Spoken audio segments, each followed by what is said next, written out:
C'est quoi BRIC? Pour commencer, n'oublie pas de faire ça. Ça. C'est gratuit, merci. Alors? L'acronyme BRIC désigne le rapprochement de 4 pays au vaste territoire, le Brésil, la Russie, l'Inde et la Chine, auquel s'est intégrée l'Afrique du Sud en 2011. Depuis 2011, le groupe des BRIC a pris la forme d'une conférence diplomatique à part entière, donnant lieu à un sommet par an, se déroulant à tour de rôle dans chacun des 5 États.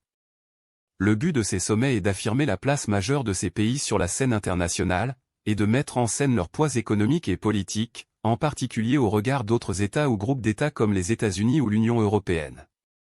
L'acronyme est apparu pour la première fois en 2001 sous la plume de l'économiste britannique Jim O'Neill, dans un rapport de la banque d'investissement Goldman Sachs intitulé Building Better Global Economic BRICS, le S final étant celui du pluriel et ne désignant pas l'Afrique du Sud.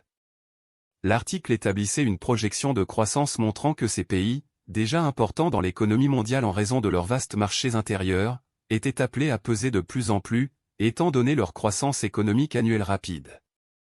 On peut y voir un exemple de performativité du discours, dans la mesure où l'annonce, par une grande banque d'investissement, du fort potentiel économique de ces pays, a pu encourager les investisseurs et contribuer à leur croissance et à leur émergence rapide.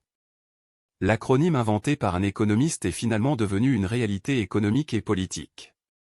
C'est surtout à partir de 2011, avec la tenue régulière de sommets et l'entrée de l'Afrique du Sud, que les BRIC sont devenus un groupe officiel. Sur le plan économique, ils se sont également dotés en 2014 d'une banque de développement, la Nouvelle Banque de développement, basée à Shanghai.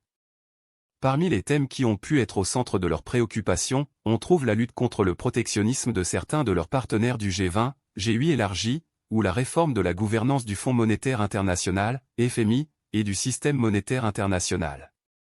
Ils ont pu également faire front commun contre certaines contraintes environnementales internationales jugées pénalisantes pour leurs économies. D'une manière générale, les BRIC sont l'une des instances promouvant une reconnaissance de la multipolarité des équilibres économiques et politiques mondiaux, en rupture avec les organisations héritées de l'après-Seconde Guerre mondiale.